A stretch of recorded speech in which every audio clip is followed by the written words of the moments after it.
Let's see how to change your username for tracking in Microsoft Word. First off, we want to open Microsoft Word. And as you can see right here, we have our document ready. Now, let's say that we want to change our name in Microsoft Word so that whenever we make changes to a document, that name will show up instead of the name that we originally have. And to do that, it's very simple. First, click on the File tab. Now click on Options. And from here, simply look for this part, personalize your copy of Microsoft Office.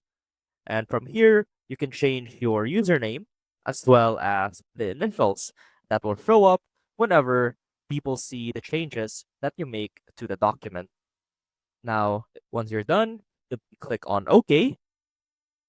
And now, whenever you make changes to the document, you will see the name that you typed in there instead of the name that you originally have. I hope this helped, and I will see you soon.